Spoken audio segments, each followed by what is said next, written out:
Routine की तरह मिलने हैं जनाब हकीम साहब नाल। अस्सलाम वालेकुम। वालेकुम अस्सलाम सर की हाल है? जी खैरियत। जी हकीम साहब, आज आप किस फल या सब्ज़ी के बारे में कुछ फ़ायदा बताएंगे? मेरा ख्याल है कि मैं एक आज इन्होंने कहने हकीम साहब टमाटर के बारे बहुत सारी गुफ्तगू पाई जाती है हमेशा। कोई कहता जी ये नहीं खाना चाहिए, ਇਹਦੇ ਨਾਲ पत्थरी होती है, कोई कहता जी बीज कट के खा लो, कोई कहता जी छिलका ला के खा लो। ये मतलब कि बहुत ही नुकसानदेह चीज़ है टमाटर। ये तो ज़रा जिहा दसो क्योंकि लोगों को कन्फ्यूजन निकले कि ये वाकई पत्थरी होती है या पत्थरी जिन्होंने होवे उन्होंने कोई दर्द शर्द का खतरा होता है। ਇਹਦੇ जी सब तो पहले ਅਸੀਂ ਗੱਲ ਕਰਾਂਗੇ कि टमाटर के एक फल है। अच्छा, ये सब्जी नहीं, लेकिन साढ़े बड़े सगीर दे विच इहनूं असीं बतौर सब्जी इस्तेमाल करने हैं। ठीक है, वैसे ये फल है। ये फल है, ਇਹਦਾ मिजाज जिहड़ा है मुतदिल है और ये खुश की तरफ माइल है। अच्छा, ਇਹਦਾ सितारा जिहड़ा है अतारत है। अतारत विरगो, ठीक है।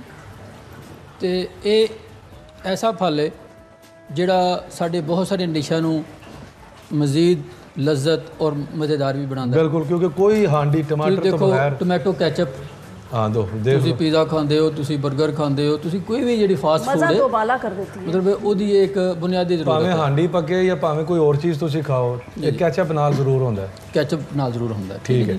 अच्छा, ਇਹਦੇ ਬਾਰੇ ਦੇ ਵਿੱਚ नो डाउट कि बहुत सारिया गल्लां ने। कोई लोग कहते हैं जी ये पत्थरी हो जाती है, लेकिन ये असल हकीकत ये वे कि ये छिलके और ये बीज के अंदर एक मादा पाया जाता है ऑक्सलेट,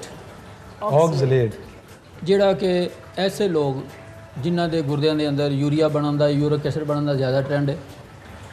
ऐसे लोग जिन्हां दे जोड़ां 'च दर्दां हुंदियां ने, जिन्होंने गाउट वगैरह का मसला होंदा है, अर्थराइटिस का मसला होंदा है, या जिन्होंने लोगों के पित्ते पत्थरी होंदी है, उन्होंने माहिर मालज जिहड़े कहंदे ने कि चूँकि ऑक्सलेट जिहड़ी है ये जिस्म के अंदर पत्थरियां बनन दा एक जरिया है, लिहाजा उहदे कोलों अवॉइड करो। छिलका और ये बीज ਉਹਦੇ ਗੁੱਦੇ ਨਾਲ कुछ भी नहीं, ਉਹਦੇ ਗੁੱਦੇ ਨਾਲ कुछ नहीं। क्यों? इसलिए कि ਇਹਦੇ ਗੁੱਦੇ ਦੇ अंदर फास्फोरस भी पाई जाती है, जिहड़ी कि तुहाडे हड्डियां की बुनियादी ज़रूरत है। ठीक है। अगर फास्फोरस ना होए तो कैल्शियम भी हड्डियां लिए कुछ नहीं करता। ये अंदर कैल्शियम की काफ़ी मकदार पाई जाती है, ये अंदर आयरन पाया जाता है, ये अंदर निशास्ता पाया जाता है, और ये अंदर विटामिन ए बी सी तीनों जिहड़े कि तुहाडी जिल्द वास्ते, तुहाडी बिनाई वास्ते, तुहाडे पट्ठियां वास्ते बड़े ज़रूरी ने। ठीक है। छिलका उतार देना चाहिए है और बीज काट देने चाहिए। नहीं, ऐसे लोग जिन्हों के जिस्म के अंदर पत्थरी बनने का ट्रेंड है। अच्छा, तो ये कैसे पता चलेगा कि उनके जिस्म में पत्थरी बनने का ट्रेंड है? मेरा ख्याल है कि तुसी देखो इन्फॉर्मेशन का दौर है, मीडिया का दौर है, तो हर मालज वो खा हकीम है, खा डॉक्टर है, जिहड़े समझदार लोग ने, वो अपने मरीज़ नूं सब तो पहले ये जरूर एडवाइस करते हैं कि भी हर 6 महीने तो बाद तुसी अपना पूरा बॉडी चैकअप जरूर करवाओ। हाँ, वो टेस्ट जरूर करवाओ ताकि तुहाडी जिस्म के अंदर कोई कमी ज्यादती तो नहीं हो रही, अगर हो रही चीज़ कोई नवी तब्दीली तो नहीं आ रही, उन्होंने फौरन उत्थे पकड़ लेता कोई सिलसिला हो रहा है तो तुसी उन्होंने मौके ते फड़ लवो। लेकिन हकीम साहब इत्थे डर दे मारे तो असीं करांदे भी नहीं ना टेस्ट कि पता नहीं किहड़ी रिपोर्ट आ जाए। नहीं देखो जी, ये जिहड़ा डर है ना जी, ये डर जो डर गया सो मर गया। रिस्क लेना पैंदा तुहानूं।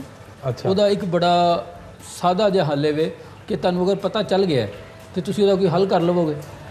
देखो ना, एक मरज़ है, वो बुनियाद है, वो मौके थोड़ी वो छोटा पौधा होएगा, वो छोटी ताकत होएगी, तुसी उन्होंने फड़ लवोगे।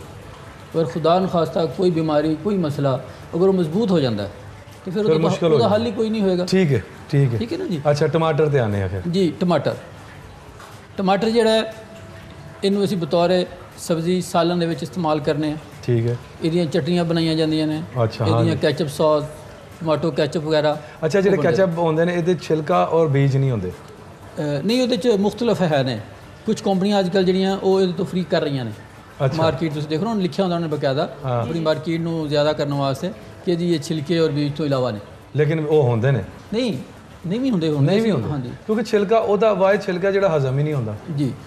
वो तुसीं जो पकांदे हो ना, उसकी अपनी एक जिल्द जिहड़ी वो साइड ते कायम रहंदी है, ना पकदी है, ना गलदी है, ना सड़दी है। गलदा नहीं। अच्छा, एक और बात कि जो टमाटरों को फ्रीज़ कर लेते हैं तो वो ज़्यादा फ़ायदेमंद रहते हैं, खाने के काबिल रहते हैं कि नहीं? ਕੋਈ ਫਰੂਟ ਜਾਂ ਕੋਈ ਸਬਜ਼ੀ ਵੀ ਜਦੋਂ ਤੁਸੀਂ ਇਹਨੂੰ ਫਰੀਜ਼ ਕਰਦੇ ਹੋ ਉਹਦੇ ਅੰਦਰ ਬਹਰਾਲ ਕੋਈ ਬੈਕਟੀਰੀਆ ਕੋਈ ਵਾਇਰਸ ਜਿਹੜੇ ਨੇ ਜੋ ਪੈਦਾ ਹੋਣ ਦਾ ਖਤਰਾ ਹੁੰਦਾ। ਅੱਛਾ।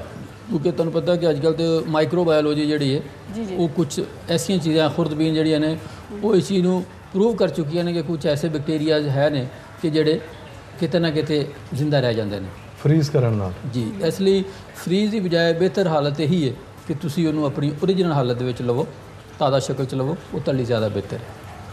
ਟਮਾਟਰ ਜਿਹੜਾ ਇਹਦਾ ਟਮਾਟੋ ਕੈਚਅਪ ਤੋਂ ਇਲਾਵਾ ਹਾਣੀਆਂ 'ਚ ਇਸਤੇਮਾਲ ਹੁੰਦਾ ਜੀ।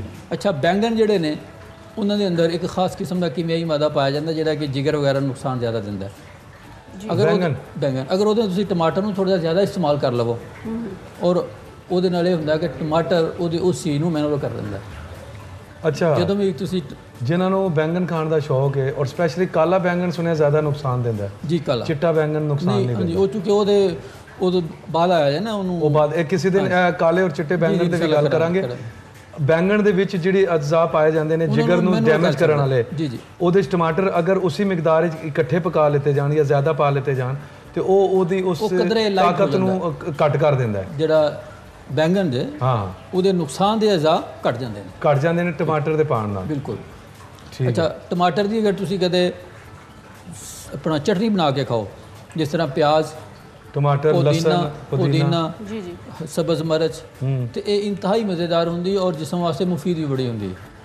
ਕਿਉਂਕਿ ਜਿਹੜੇ ਮਾਮਲਾਤ ਨੇ ਤਬਖੀਰ ਦੇ, ਗੈਸ ਦੇ, ਬਦ ਹਜ਼ਮੀ, ਕੈ ਵਗੈਰਾ, ਐਸੇ ਲੋਕ ਜਿਨ੍ਹਾਂ ਨੂੰ ਮਤਲਬ ਅਫਾਰਾ ਹੋ ਜਾਂਦਾ ਹੈ, ਅਗਰ ਉਹ ਖਾਣੇ 'ਚ ਚਟਨੀ ਇਸਤੇਮਾਲ ਕਰਦੇ ਨੇ ਤੇ ਉਹਨਾਂ ਦਾ ਹਾਜ਼ਮਾ ਬੜਾ ਤੇਜ਼ ਹੋ ਜਾਂਦਾ ਹੈ। ਜਿਹੜੇ ਲੋਕ ਸ਼ਿਕਾਇਤ ਕਰਦੇ ਨੇ ਜੀ ਮੈਨੂੰ ਭੁੱਖ ਨਹੀਂ ਲੱਗਦੀ, ਉਹ ਇਸ ਚਟਨੀ ਦੇ ਇਸਤੇਮਾਲ ਉਹਨਾਂ ਦੀ ਭੁੱਖ ਠੀਕ ਹੋ ਜਾਂਦੀ ਹੈ। ਅੱਛਾ, ਇਸ ਤੋਂ ਇਲਾਵਾ ਟਮਾਟਰ ਜਿਹੜਾ ਉਹ ਐਸੇ ਲੋਕ ਜਿਨ੍ਹਾਂ ਦੇ ਜਿਸਮ 'ਚ ਖੂਨ ਦੀ ਕਮੀ ਹੈ। ਅੱਛਾ, ਖੂਨ ਦੀ ਕਮੀ ਪੂਰੀ ਕਰਦਾ। ਐਨੀਮੀਆ, ਐਸੇ ਲੋਕ ਜਿਨ੍ਹਾਂ ਨੂੰ ਯਰਕਾਨ ਹੋ ਜਾਂਦਾ, ਐਸੇ ਲੋਕ ਜਿਨ੍ਹਾਂ ਨੂੰ ਜ਼ਾਬੀਤਸ, ਸ਼ੂਗਰ ਵਾਲੇ ਜਿਹੜੇ ਲੋਕ ਨੇ, ਉਹਨਾਂ ਲਈ ਇਹਦਾ ਇਸਤੇਮਾਲ ਬਹੁਤ ਅੱਛਾ ਹੈ। ਟਮਾਟਰ ਦਾ ਇੱਕ ਹੋਰ ਬੜਾ ਫਾਇਦਾ ਜੀ ਕਿ ਬੱਚੇ ਜਦੋਂ ਗਰੋਇੰਗ ਪੀਰੀਅਡ 'ਚ ਹੁੰਦੇ ਨੇ, ਛੋਟੇ ਛੋਟੇ ਬੱਚੇ, ਤੁਹਾਨੂੰ ਪਤਾ ਕਿ ਇਨਸਾਨ ਦੀ ਜਿਸਮਾਨੀ ਗਰੋਥ ਜਿਹੜੀ ਉਹ ਹੱਡੀਆਂ 'ਤੇ ਦਾਰੋਮਦਾਰ ਹੁੰਦਾ। ਠੀਕ ਹੈ। ਇਹਦੇ ਅੰਦਰ ਫਾਸਫੋਰਸ ਔਰ ਕੈਲਸ਼ੀਅਮ ਬਹੁਤ ਜ਼ਿਆਦਾ ਹੁੰਦਾ ਹੈ। ਅਗਰ ਮਦਰ ਫੀਡ ਕਰਨ ਵਾਲੀ ਮਾਂ ਜਿਹੜੀ ਹੈ ਉਹ ਰੋਜ਼ਾਨਾ ਇੱਕ ਦਰਮਿਆਨੇ ਦਰਜੇ ਦਾ ਟਮਾਟਰ ਖਾਂਦੀ ਰਹੇ ਤੇ ਉਹਦਾ ਦੁੱਧ ਪੀਣ ਵਾਲਾ ਬੱਚਾ ਜਿਹੜਾ ਉਹਦੇ ਦੰਦ ਨਿਕਲ 'ਚ ਬੜੀ ਆਸਾਨੀ ਹੋਏਗੀ। ਅੱਛਾ, ਉਹਦੀ ਗਰੋਥ ਬੜੀ ਅੱਛੀ ਹੋਏਗੀ, ਉਹਦੀਆਂ ਹੱਡੀਆਂ ਬੜੀਆਂ ਮਜ਼ਬੂਤ ਹੋਣਗੀਆਂ। ਕਿਉਂਕਿ ਆਮ ਤੌਰ 'ਤੇ ਛੋਟੇ ਬੱਚੇ ਜਿਹੜੇ ਹੁੰਦੇ ਨੇ ਉਹਨਾਂ ਨੂੰ ਕੁਸਾਹ ਦਾ ਮਰਜ਼ ਹੁੰਦਾ ਜਿਹਦੇ ਨਾਲ ਹੱਥ ਪਾँव ਮੁੜ ਜਾਂਦੇ ਨੇ, ਹੱਡੀਆਂ ਮਤਲਬ ਵੀਕ ਹੁੰਦੀਆਂ ਨੇ। ਉਹਦੇ ਵਿੱਚ ਟਮਾਟਰ ਤੋਂ ਅੱਛੀ ਰੈਮੇਡੀ ਕੋਈ ਨਹੀਂ ਕਿ ਅਗਰ ਤੁਸੀਂ ਉਹ ਟਮਾਟਰ ਦਾ ਰਸ ਕੱਢ ਕੇ ਉਸ ਬੱਚੇ ਨੂੰ ਥੋੜ੍ਹਾ ਥੋੜ੍ਹਾ ਦਿੰਦੇ ਹੋ, ਨਾਲ ਉਸ ਬੱਚੇ ਦੀ ਮਾਂ ਨੂੰ ਤੁਸੀਂ ਟਮਾਟਰ ਖਿਲਾਉਂਦੇ ਹੋ ਤੇ ਉਹਦਾ ਬਹੁਤ ਹੀ ਮਤਲਬ ਹੈ ਕਿ ਅੱਛਾ ਫਾਇਦਾ ਹੁੰਦਾ ਜੀ। ਅੱਛਾ, ਇਹਦੇ ਵਿੱਚ ਟਮਾਟਰ ਦਾ ਇੱਕ ਹੋਰ ਬੜਾ ਫਾਇਦਾ, ਜਦੀਦ ਸਾਇੰਸ ਦੇ ਮੁਤਾਬਕ ਲਾਈਕੋਪੀਨ ਇੱਕ ਇਹਦੇ ਅੰਦਰ ਮਾਦਾ ਪਾਇਆ ਜਾਂਦਾ ਜਿਹੜਾ ਕਿ ਕੋਲੇਸਟ੍ਰੋਲ ਨੂੰ ਘੱਟ ਕਰਦਾ ਹੈ। ਅੱਛਾ, ਔਰ ਦਿਲ ਦੀਆਂ ਬਿਮਾਰੀਆਂ ਦੇ ਖਤਰਾਤ ਤੋਂ ਮਹਿਫੂਜ਼ ਕਰਦਾ ਜੀ।